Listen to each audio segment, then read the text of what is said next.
सब कुछ उपलब्ध है।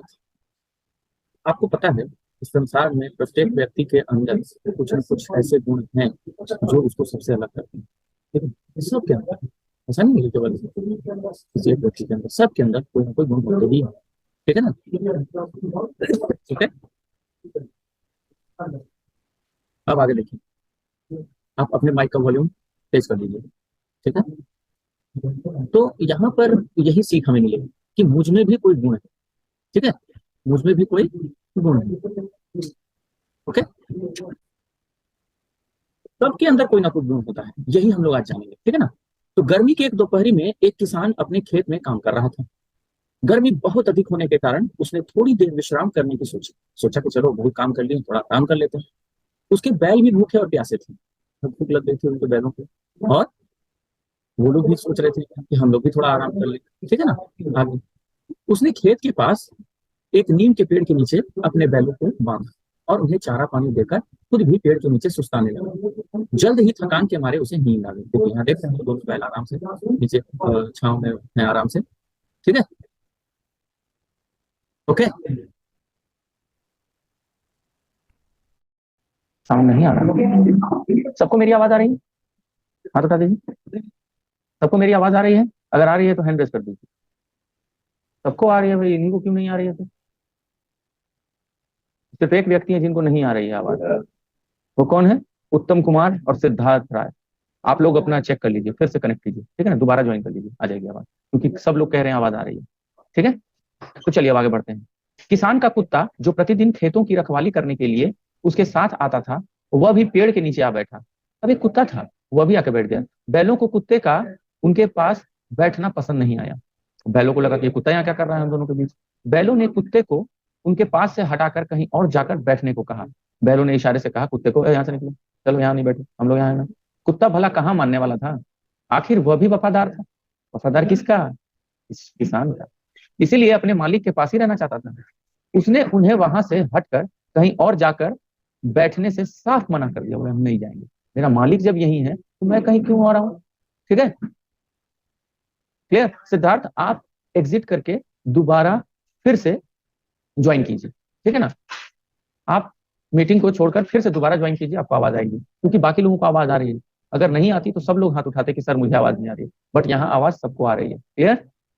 चलिए अब आगे देखिए। बैल चिढ़कर उसे बुरा भला कहने लगा, अपनी भाषा में कुत्ते को बुरा भला कहने लगा। उन्हें लगा कुत्ता उनकी बराबरी कर रहा है, एक तो इतना छोटा सा, ऊपर से मेरी बराबरी कर रहा है। बैल लोग सोच रहे थे, वरना भला कहाँ वह एक छोटा सा कुत्ता और कहाँ वे इतने बड़े बैल। बैल गुस्सा होते हुए कुत्ते से बोला, तुम जानते हो हम हैं, तुम जानते हो हम हैं तो ही यह खेत जुतता है, और तुम्हें ही नहीं इतने सारे जीव जंतुओं को हमारे कारण खाने को मिलता है, वरना तो तुम सब भूखे रह जाओगे। कुत्ता भला क्यों हार मानता? वह भी उनसे बराबर से बहस करने लगा। ठीक है ना? अब उसने क्या कहा, चलिए सुनते हैं। उसने कहा, वह अपने गुणगान करता हुआ बोला कि, यानी कौन? कौन? यानी बैल। ठीक है ना? खेत की फसल उसी के कारण बची हुई है। वह दिन रात भाग भाग कर खेतों की रखवाली करता है। सिर्फ खेत जोत देने से ही तो फसल नहीं हो जाती, फसल की रखवाली भी करनी पड़ती है। दोनों बहस कर ही रहे थे कि कुत्ते की निगाह एक केंचुए पर गई। वह गुस्से में तो था ही, केंचुए को देखकर और चिढ़ गया। कौन? बैल। और उसे डराते हुए बोला कि वह वहां से चला जाए वरना मारा जाएगा। देखिए केंचुआ यहाँ से देख रहा है। केंचुआ सहम गया और एक सूखे पत्ते के नीचे जा छिपा। अभी तक कुत्ता और बैल आपस में लड़ रहे थे, परंतु अब वे मिलकर केंचुए को बुरा भला कहने लगे। उनका विचार था कि केंचुए से ज्यादा बेकार, भद्दा और बदसूरत कोई जीव इस धरती पर नहीं है। बैल और कुत्ता मिलकर केंचुए को बहुत कोसने लगा। कुत्ता भी उसको कोसने लगा, ठीक है, तुम देखने में कितने बेकार हो, तुम्हारा क्या काम? ठीक है, अगर किसी को कुछ कहना हो तो आप टेक्स्ट मैसेज कर सकते हैं। ठीक है, आगे। केचुए के साथ यह पहली बार ही नहीं हो रहा था, अक्सर सभी जीव उसको बुरा भला कहते ही रहते थे। उसके रंग रूप, चाल और बनावट को लेकर उसका खूब मजाक उड़ाते थे। वह दूसरे जीव जंतुओं की बातें सुनकर बहुत दुखी हो उठता था। उसको लगता था, क्या उसको लगता, उसका जीवन व्यर्थ है, बेकार इस जिंदगी में आ गया है वो, उसका जीवन बेकार है। ठीक है ना? ईश्वर ने उसका मजाक उड़ाने के लिए ही उसे बनाया है। वह सूखे पत्ते के नीचे छुप कर रोने लगा। उसकी सिसकियां सुनकर नीम के पेड़ को उस पर बहुत दया आ गई। अब नीम के पेड़ को उसको दया आ गई, ठीक है ना। अब आगे देखिए आगे क्या हुआ। नीम का पेड़ बैल और कुत्ते से बोला कि शायद वे यह नहीं जानते कि अगर केंचुए न हो तो बैल चाहे कितना भी खेतों को जोते परंतु मिट्टी को उपजाऊ नहीं बना सकता। नीम के पेड़ की बात सुनते ही बैल और कुत्ता चिल्लाने लगे। बोले क्या बोल रहे हो ये, ऐसे थोड़ी होता है। हम बैल हैं, हम जोतते हैं तब जाकर खेत जो है खेतों में फसलें आती है और लोग जो है अपना पेट भर पाते हैं। एक तरफ कुत्ता कह रहा है कि हम रखवाली नहीं करेंगे तो ऐसा होगा, और ऊपर से दूसरी तरफ केचुए को तुम बहुत महान बता रहे हो, उसने क्या कर दिया। नीम के पेड़ की बात सुनते ही बैल और कुत्ता चिल्लाने लगे कि अरे ऐसा थोड़ी है, उनका मुकाबला एक केचुए से कैसे किया जा सकता है। नीम का पेड़ उनकी बात सुनकर क्रोध में आ गया। उसने बैलों और कुत्ते को अपनी छाया से हटने को कहा। अरे हटो हटो, मेरे छाया से हटो तो तुम। वह उनसे बोला कि इतने ही बड़े और उपयोगी हो तो मेरी छाया में क्यों बैठे हो। नीम का पेड़ बोला तब तो तुमको मेरी छाया में नहीं बैठना चाहिए था, चले जाओ यहाँ से, चलो उठो। नीम के पेड़ की बात सुनकर सब चुप हो गए। सब चुप। कुछ देर सब बिल्कुल चुप बैठे रहे। इस सन्नाटे में केंचुए की सिसकियां और साफ सुनाई देने लगी, यानी वो बेचारा रोने लगा। नीम के पेड़ ने उनसे पूछा क्या वे केंचुए का महत्व जानते हैं। कोई उत्तर न मिलने पर पेड़ आगे बोला कि केंचुए ही हैं जो मिट्टी की गुणवत्ता को बनाए रखते हैं। इनके कारण धरती उपजाऊ रहती है, अगर मिट्टी उपजाऊ नहीं हो तो सब बेकार है। यानी आपने यहाँ देखा, बैलों ने अपना महत्व बताया, किसान का अपना महत्व है, ठीक है ना, कुत्ते का अपना महत्व है, केचुए का अपना महत्व है, नीम के पेड़ का अपना महत्व है, यानी सबका अपना अपना कोई ना महत्व, अपना कोई ना कोई महत्व होता है। तो इस संसार में भी प्रत्येक मनुष्य में भी कोई ना कोई ऐसे गुण होते हैं जो उन्हें अन्य जीवों से अलग करता है। जैसे आपके अंदर हो सकता है पढ़ने की कला हो, किसी में खेलने की कला हो, किसी में बात करने की कला हो, किसी में दूसरे को हंसाने की कला हो। कोई पढ़ने में अच्छा होता है, कोई खेल में अच्छा होता है, कोई चित्रकारी में अच्छा होता है। यानी हर व्यक्ति किसी ना किसी चीज में जरूर गुणवान होता ही होता है। तो आगे देखिए, नीम का पेड़ कुछ देर चुप रहने के बाद बोला कि केंचुआ कितना भी छोटा या भद्दा लगे पर इससे उसका महत्व कम नहीं हो जाता। उसका जीवन भी उतना ही उपयोगी है जितना किसी और जीव जंतु का। यानी हर जीव जंतु का यहाँ महत्व है, ठीक है ना। तो नीम के पेड़ से अपनी तारीफ सुनकर केंचुआ और भी ज्यादा जोर जोर से रोने लगा। नहीं, अब आप अगर अपनी तारीफ किसी से सुनेंगे तो रोने लगेंगे, नहीं ना, ऐसा तो नहीं है। लेकिन केंचुआ क्यों रो रहा था, चलिए देखते हैं। पहली बार किसी ने उसकी प्रशंसा की थी। यानी अब तक केंचुए से जितने लोगों ने मिला, जितने जीव मिले, सब लोग उसको भद्दा, बदसूरत और बेकार और निर्गुण मानते थे। यानी मानते थे कि उसमें कोई गुण है ही नहीं, ठीक है ना, बेवजह उस दुनिया में आ गया है। उसे लगा कि उसमें कोई भी गुण है, यानी उसे अब लगा कि नहीं उसमें भी कोई गुण है, इसलिए वो रोने लगा कि आज तक किसी ने नहीं बताया। तो नीम का पेड़ जो था उसने बताया। वह भी सृष्टि में कोई महत्व रखता है। उसे पहली बार अपने केंचुआ होने पर गर्व हो रहा था। सोचिए, इस संसार में जब केंचुए को भी अपने ऊपर गर्व हो सकता है तो हम तो मनुष्य हैं, हमें भी अपने ऊपर गर्व होना चाहिए, ठीक है ना। उसे पहली बार अपने केंचुआ होने पर गर्व हो रहा था।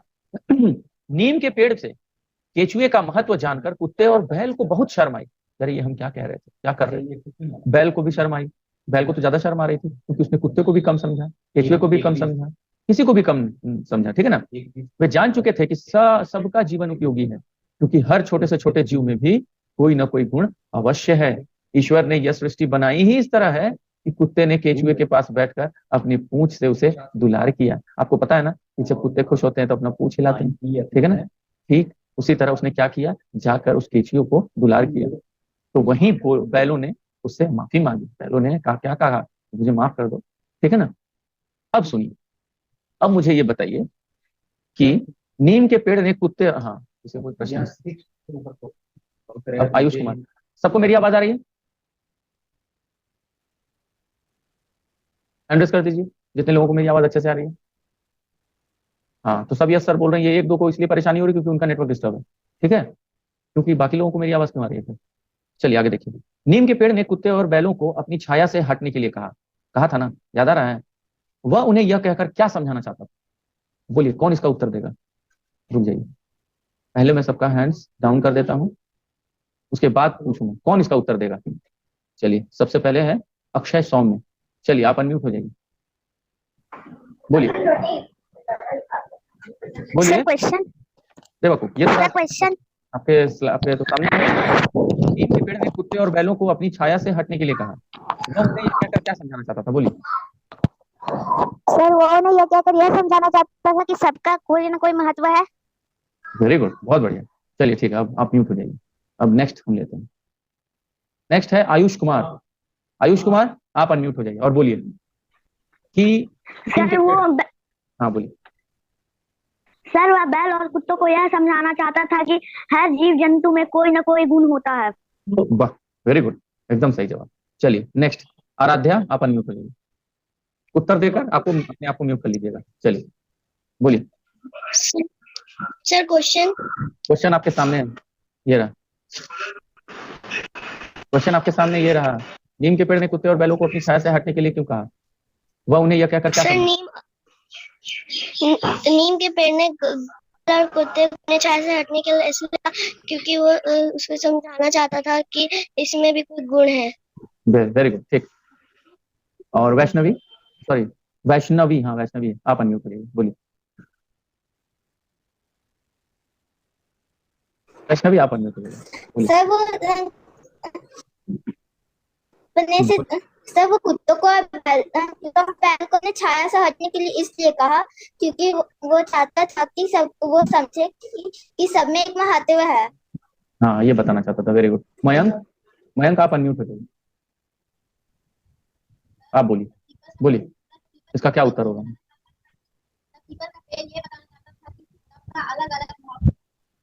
आप अपना वॉल्यूम अप कीजिए। पीपल का पेड़ ये बताना चाहता था कि सबका महत्व है। वेरी गुड, एकदम सही जवाब। चलिए अब है श्रीलन रेवंत, आप अनम्यूट हो जाइए। श्रीलन रेवंत कौन है बताइए बाबू, आप अनम्यूट हो जाइए। श्रीहन बोलिए, बोलिए। के पेड़ ने कुत्ते और बैलों को अपनी छाया से हटने के लिए इसलिए कहा क्योंकि वो उससे समझाना चाहता था कि हर एक जीव में एक गुण होता है। वेरी गुड, चलिए आप लोगों ने बहुत बढ़िया उत्तर दिया, appreciated, you all are, your all answers are appreciable, बहुत बढ़िया। चलिए अब हम लोग अगले प्रश्न की ओर बढ़ते हैं। तो इसका उत्तर आप किसलिए, वो उसको ये समझाना चाहता था, तो चलिए इसका उत्तर क्या मैं लिख दूं या आप लिख लेंगे? बोलिए, आप जैसा बोलेंगे। इसका उत्तर क्या आप लिख पाएंगे? इसका उत्तर देखिए ये होगा, मैं फिर से एक बार बता देता हूँ आप लोगों ने जो उत्तर दिया उसी को। नीम के पेड़ ने कुत्ते और बैलों को अपनी छाया से हटने के लिए इसलिए कहा क्योंकि वह चाहता था कि बैलों को और कुत्ते को यह पता चले कि संसार में प्रत्येक जीव का अपना महत्व होता है। ठीक है ना, क्लियर है? लिख लेंगे, ठीक। Yes sir, yes sir. चलिए आप लोग लिख लीजिएगा इसका उत्तर। क्लियर? आप बोलिएगा तो मैं भी लिख दूंगा, कोई परेशानी नहीं है। आप चाहें तो मैं, चलिए पहले हम लोग डिस्कस कर लेते हैं फिर लिखवा दूंगा, ठीक है ना आपको? चलिए ठीक है, पहले डिस्कस कर लेते हैं। चलिए अगला है, अब अगले प्रश्न की ओर बढ़ते हैं। आप लोगों ने बहुत अच्छा उत्तर दिया। अगला प्रश्न है कि केंचुए मिट्टी की उपजाऊ बनाने में अहम भूमिका निभाते हैं। अपने विज्ञान के अध्यापक या अध्यापिका से चर्चा करके केंचुए के महत्व को समझने का प्रयास कीजिए। अच्छा, आपको क्या लगता है कि केंचुए क्या करते होंगे? आपको मालूम है केंचुए क्या करते हैं? बोलिए तो, कौन बताएगा? अच्छा हैंड किसी ने उठाया, चलिए श्रीहन आप बताइए। श्रीहन नहीं, वैष्णवी उठा रही है। वैष्णवी आप अनम्यूट हो जाइए, बताइए तो जरा केंचुए क्या करते होंगे, उसका क्या महत्व है हमारे जीवन में, इस संसार में? हाँ। सर वो मिट्टी को कोड़ देते हैं ताकि सारे प्लांट्स अच्छे से ग्रो कर पाए। वेरी गुड, यानी ये जो सॉइल की फर्टिलिटी है, जिसको हम कहते हैं मिट्टी की उर्वरा शक्ति, उसको क्या करते हैं, बढ़ा देते हैं। ठीक है ना, उसको बंजर बनने से रोकते हैं। ठीक है, और क्या करते हैं बाबू बताइए तो, किस तरह से महत्वपूर्ण है हमारे लिए? कौन बताएगा? 3 लोगों ने हाथ उठाया, मैं देखता हूँ और कौन बताना चाहते हैं। एक सेकंड, जितने लोगों ने हाथ उठाया है मैं उनसे, चलिए अभी कौन है? रौनक, रौनक आप अनम्यूट हो जाइए। सर वो खेत में मतलब ये मैम सर ये नहीं रहेगा तो इसके बिना खेत में जो ट्री होता है वो जाएगा नहीं सर। ठीक है, वो ग्रो नहीं हो पाएगा। चलिए ठीक है, वेरी गुड। अब कौन है ये? आराध्या आप अनम्यूट हो जाइए, आप बताइए। सर केचुए मिट्टी को पोड़ने का काम करते हैं ताकि प्लांट्स अच्छे से ग्रो हो पाए। अच्छा आप बता दिए, वेरी गुड, चलिए बहुत बढ़िया। अब ये है मयंक सिंह, मयंक आप बताइए। मयंक,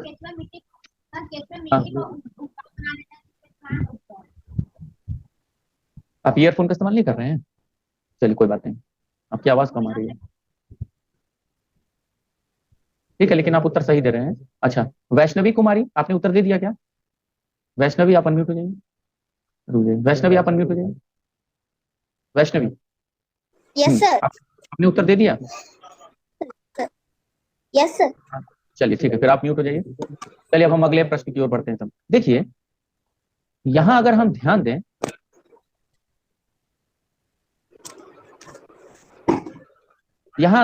दें, तो क्या लिखा हुआ है, जरा ध्यान दीजिए।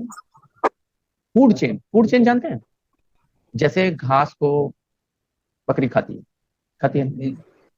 बकरी, या फिर कुछ ऐसे जो कि शाकाहारी होते हैं, और उन्हें कौन खा लेता है? उन्हें शेर खा लेता है, ठीक है। लेकिन शेर जब मरता है और उसका जब शरीर पड़ा रहता है तो उसे कौन खाता है? उसे खाता है बाज, चील, ठीक है ना, कौवे, ये सब। अब जब कौवा मर जाता है तो उसको कौन खाता है? कीड़े खाते हैं, और कीड़े खाकर उसको पूरी तरह से क्या करते हैं? मिट्टी में मिला देते हैं, और वो फिर मिट्टी की उपजाऊ शक्ति को बढ़ा देते हैं। तो इस तरह से इस पूरे संसार का संतुलन बना रहता है। अगर ऐसा न हो तो हर एक की जो तादाद है वो इतनी बढ़ जाएगी कि आपस में ही लोग लड़ने लगेंगे, हर जीव आपस में लड़ने लगेगा, और जिसको हम अंग्रेजी में कहते हैं स्ट्रगल फॉर एग्जिस्टेंस, यानी जीने के लिए लोग संघर्ष करने लगेंगे। ठीक है? तो यहाँ फूड चेन यानी खाद्य श्रृंखला, एक फूड वेब, खाद्य जाल में हर जीव अपना महत्व रखता है, ठीक है ना। जिस तरह से मैंने अभी बताया ना कि बकरी का भी अपना महत्व है, फिर उसके बाद शेर का भी अपना महत्व है, फिर चील या बाज या फिर जो लकड़बग्घा होता है, ठीक है ना, भेड़िया, उन लोगों का भी अपना महत्व होता है, क्योंकि वो सड़े गले चीज खाते हैं। अब जो सड़ जाता है उसका बचा कुचा कौन खाता है? कीड़े मकोड़े खाते हैं। आपने एक वीडियो या फिर एक थॉट जरूर सुना होगा कि एक समय ऐसा होता है कि जब छोटी छोटी चिड़िया क्या करती है? कीड़ों को खाती है, लेकिन जब वो मर जाती है तो उसी चिड़िया को फिर कौन खाता है? वही कीड़े उन्हें खा जाते हैं। तो यही फूड चेन, यही फूड वेब है। हर जीव अपना महत्व रखता है। अगर एक भी जीव की संख्या घट या बढ़ जाए, या कोई भी जीव लुप्त हो जाए, तो सृष्टि का संतुलन बिगड़ जाता है, याद रखिएगा। हम लोग सोचते हैं कि काश ये जीव ना होता तो अच्छा होता, काश ये नहीं होता तो अच्छा होता, सिर्फ हम ही होते तो भी सही नहीं होता, क्योंकि संतुलन बनाए रखने के लिए, इस सृष्टि में संतुलन को बनाए रखने के लिए सबका होना आवश्यक है, सबका अपना महत्व है। आप अगर ऐसा कभी सोचते भी हैं कि चींटी नहीं होती तो अच्छी होती, वो मधुमक्खी नहीं होती तो अच्छी होती है ना, अच्छा होता, हमें नहीं काटती, कुत्ते नहीं होते तो हमें परेशान नहीं करते रास्ते पर, है कि नहीं, सांप नहीं होते तो अच्छा होता। अब कई लोगों के मन में ये प्रश्न उठ रहा होगा कि सर बहुत सारे तो ऐसे जीव हैं जो लुप्त प्राय हैं या विलुप्त हो चुके हैं, यानी जिसे हम अंग्रेजी में कहते हैं एक्सटिंक्ट एनिमल्स या फिर इंडेंजर्ड एनिमल्स। इंडेंजर्ड एनिमल्स का मतलब होता है लुप्त प्राय, जो लुप्त होने वाले हैं, विलुप्त होने वाले हैं। और एक है क्या है? एक्सटिंक्ट एनिमल, जो कि विलुप्त हो चुके हैं, जैसे डायनासोर, ठीक है ना। तो उनका रहना जरूरी था क्या? हो सकता है, लेकिन उसके संतुलन को बनाए रखने के लिए प्रकृति ने कुछ ऐसी व्यवस्था की जिससे आज हम लोग अभी भी जीवित हैं। और जितनी भी परेशानियां आ रही हैं संसार में, किसकी वजह से? असंतुलन की वजह से। काला हिरन देखिए आजकल दिखाई नहीं देता, क्योंकि वो भी लुप्त हो चुका है, ठीक है ना। अच्छा, एक दांत वाला जो जिसको हम क्या कहते हैं, राइनोसोरस, वह भी धीरे धीरे कम हो रहा है, ठीक है ना। आप लोग क्या मुझे कुछ इंडेंजर्ड यानी जो कि विलुप्त, सबसे पहले तो ये बताइए जो विलुप्त हो रहे हैं या होने वाले हैं, अब खत्म हो जाएगा, ऐसे कोई भी एक जीव का नाम आप बता सकते हैं? कौन बताएगा? हाथ उठाइए। चलिए, वाह, वेरी गुड। रेयांश, रेयांश आप बताइए कौन है वो जीव, कौन सा? सर सर सर दो दो व्हाइट टाइगर और पांडा। व्हाइट टाइगर और पांडा? नहीं नहीं, व्हाइट टाइगर अभी भी है, ऐसा कोई किसने कहा, लेकिन इंडेंजर्ड है, बिल्कुल सही कहा। हाँ, एकदम सही कहा। उसका उसकी रक्षा करनी बिल्कुल अति आवश्यक, बिल्कुल। और आप लोगों ने देखा होगा कि मोदी जी लेकर आए थे चीता को कहीं दूसरे देश से, क्यों? कारण है क्योंकि हमारे यहाँ जो उसकी प्रजाति है विलुप्त होने के कगार पे थी, इसी। वेरी गुड, यानी आप लोग भी देखते हैं न्यूज, वेरी गुड, बहुत अच्छी बात है ये। चलिए, और आराध्या आप कुछ कहना चाहती हैं? बोलिए बोलिए, आराध्या अनम्यूट हो जाइए। हाँ बोलिए। Sir, Panda and white tiger. अच्छा, वेरी गुड। चलिए, और कौन है? विवेक कुमार, आप अनम्यूट हो जाइए। Yes sir. पंछी। कौन सा पंछी? पंछी सर। कौन सा पंछी? Sir eagle. नहीं, पंछी तो है, आपने सही कहा है। जो गौरैया होती है ना, छोटी छोटी चिड़िया जिसको हम कहते हैं, वो अभी लगभग विलुप्त प्राय है, क्योंकि अब कहाँ दिखाई देती है, पहले हमेशा दिखाई देती थी, ठीक है ना। आप लोग जब कक्षा 10 में जाएंगे तो हिंदी में एक पाठ है, उसमें गौरैया के बारे में, 9वीं कक्षा में गौरैया के बारे में उसमें है लिखा हुआ, ठीक है ना। जो पाठ का नाम है सालिम अली। उसमें सालिम अली जो है वही क्या करते हैं, उनकी रक्षा के लिए, पहले तो उसमें दिखाया गया है कि वो उनका शिकार करते थे, लेकिन बाद में उनकी रक्षा के लिए वो अपना जीवन भी समर्पित कर दिए, ठीक है ना, सालिम अली। क्लियर? अच्छा, अब आप जब भी कोई भी व्यक्ति अपना उत्तर दे दे, उसके बाद अपने आप को खुद ही म्यूट कर लें, ठीक है ना। चलिए, अब आगे बढ़ते हैं हम लोग। तो यह दर्शाता है कि प्रकृति में संतुलन बनाए रखने के लिए जीव का कितना महत्व है। अपने हाँ तो ये तो ठीक है, हम लोगों ने कर ली चर्चा। आप चाहे तो अपने गणित विज्ञान के अध्यापक से भी चर्चा कर सकते हैं। केचुए की तरह हर किसी में कोई ना कोई विशेषता है। आप भी अपनी किसी ऐसी विशेषता के बारे में बताइए और सोचकर लिखिए जो आपको बाकी सबसे अलग बनाती है। जैसे आप बहुत अच्छा गाते हैं या खेलते हैं, मैंने अभी कहा ना, अब अपने अपने गुणों को लिखना है। आपके अंदर ऐसा कौन सा गुण है जो बाकी सबसे आपको अलग करता है, ठीक है, ये आपको लिख के लाना है। ये मैं नहीं बताऊंगा, ये आपको खुद बताना होगा, क्योंकि सबके अपने अपने गुण होते हैं। मैं अगर कोई एक उत्तर लिख दूंगा तो वो किसी एक के लिए हो सकता है, मे भी किसी के लिए ना हो, लेकिन आपको अपने अपने उत्तर देने हैं। नीचे दी गई सूची के अनुसार निम्नलिखित व्यक्तियों की विशेषता जानने समझने का प्रयास कीजिए और सूची को पूरा कीजिए। भाई अथवा बहन का क्या महत्व होता है, यहाँ लिखना है। बस एक पंक्ति में नहीं, आप उसको शब्दों में भी लिख सकते हैं, ठीक है ना। उसके बाद लिखा हुआ बुआ अथवा मौसी। बुआ और मौसी का क्या महत्व है? जैसा कि सब जीव का है, तो हमारे परिवार में भी तो प्रत्येक व्यक्ति का है महत्व। चाचा अथवा मामा जी का क्या महत्व है, वो लिखना है। ध्यानपूर्वक पढ़िए और वंश की सहायता कीजिए। यहाँ एक वंश नाम का एक व्यक्ति है जिसकी हमें सहायता करनी है। कैसे करेंगे, पहले हम पढ़ेंगे। वंश के दादाजी चल फिर नहीं सकते, वे पलंग पर ही लेटे रहते हैं। वे अक्सर कहते हैं कि वो बिल्कुल बेकार हैं और घर के किसी भी सदस्य की कोई मदद नहीं कर सकते, अतः ईश्वर को उन्हें अपने पास बुला लेना चाहिए, यानी उन्हें मृत्यु को प्राप्त हो जाना चाहिए, ऐसा वो कह रहे हैं। तो क्या उनका कहना ये सही है? हम पहले, अच्छा हमिंग बर्ड, नहीं हमिंग बर्ड अभी है, ठीक है ना। क्रोन है, बिल्कुल सही कह रहे हैं आप। गया में कौवा जल्दी नहीं दिखता है, ठीक है ना, सही कह रहे हैं। लेकिन गौरैया बिल्कुल दिखनी बंद हो गई है, ठीक है ना। ठीक है, मैं आप लोगों के उत्तर को भी पढ़ रहा हूँ। स्नो लेपर्ड, गौरैया, गौरैया तो है बिल्कुल सही। ठीक, अब आगे देखते हैं। तो वंश के दादाजी बहुत अच्छी कहानियां सुनाते हैं तथा उनका हिंदी और अंग्रेजी भाषा का ज्ञान प्रशंसनीय है। अक्सर जब वही वंश या उसके मित्र किसी भी शब्द का अर्थ पूछते हैं तो वे उस अर्थ को विस्तार पूर्वक बहुत ही सराहनीय ढंग से समझाते हैं। वंश अपने दादाजी को बताना चाहता है कि वो उसके जीवन में क्या अहमियत रखते हैं। अब आपको समझ में आ रहा है ना, परंतु वह समझा नहीं पा रहा है कि दादाजी को क्या और कैसे बोले। क्या आप वंश की सहायता कर सकते हैं? वंश तो नहीं कह पा रहा है, लेकिन आप वंश की जगह अगर होते तो अपने दादाजी को कैसे समझाते कि दादाजी आपका भी बहुत ज्यादा महत्व है, ठीक है ना। नीचे दिए गए रिक्त स्थान में अपने विचार लिखते हुए वंश को बताइए कि उसे अपने दादाजी को क्या कहना चाहिए। अब यहाँ पर आप 2-4 पंक्ति में ये बताएंगे कि उनके दादाजी यानी वंश के दादाजी क्यों इतने महत्वपूर्ण है, उनका कैसे महत्व, भले वो बीमार पड़े हुए हैं, लेटे रहते हैं, लेकिन फिर भी उनका अपना महत्व है कैसे, ठीक है ना। तो हम लोग यहीं तक करेंगे। अब आप लोगों का कोई प्रश्न है तो आप हैंड रेज कीजिए, मैं आपके प्रश्नों का उत्तर दूंगा। वैष्णवी कुमारी, आप अनम्यूट हो जाइए, बोलिए आपका क्या प्रश्न? No sir. कोई प्रश्न नहीं। प्रिया, हाँ प्रिया बोलिए, बोलिए। सर ये जो आप खा वाला बोले उसमें क्या करना है जो पीछे होमवर्क में? वंश के दादाजी बीमार हैं, लेटे रहते हैं, उन्हें ऐसा लगता है कि मैं बेकार हूं, बेवजह इस घर पर बोझ बन रहा हूं, हे ईश्वर मुझे उठा लो, क्यों रखते हो। लेकिन जब जब भी वंश का कोई मित्र आता है और कोई शब्द का अर्थ पूछता है, वो विस्तार पूर्वक बताते हैं, उसका अर्थ समझाते हैं और सराहनीय ढंग से, और साथ ही साथ कहानियां भी सुनाते हैं। लेकिन वंश को समझ में नहीं आ रहा है कि वो अपने दादाजी को कैसे बताए कि उनके दादाजी भी महत्व रखते हैं इस परिवार में। तो आपको वंश की मदद करनी है और 2-4 पंक्तियों में, 5 पंक्तियों में वहां लिख देना है कि कैसे वंश के दादाजी महत्वपूर्ण हैं। समझ में आए? Sir page number 30। Page number 32 की बात कर रहा हूं मैं, वही 31, 32 में लिखा हुआ है। क्लियर? और किसी का कोई प्रश्न है? और किसी को कोई प्रश्न करना है तो वो पूछ सकते हैं, अन्यथा हम यही समाप्त करेंगे। वैसे भी समय समाप्ति की ओर है। नो सर, अच्छा ठीक है। Snow bear in Kashmir, very much. I am in Kashmir. अरे आप कश्मीर से पढ़ाई कर रहे हैं, वेरी गुड। श्रीहन, वाह, मानना पड़ेगा, कश्मीर में है लेकिन फिर भी आप पढ़ाई कर रहे हैं, वेरी गुड। चलिए ठीक, बहुत अच्छी बात है, अप्रिशिएबल। चलिए और कोई? चलिए, आराध्या भी कह रही है कोई नहीं प्रश्न। तो चलिए आज की कक्षा हम यहीं समाप्त करते हैं। हम लोग कल फिर मिलेंगे इसी वक्त इसी जगह। आप अपना ख्याल रखें, सुरक्षित रहें, स्वस्थ रहें। तब तक के लिए धन्यवाद।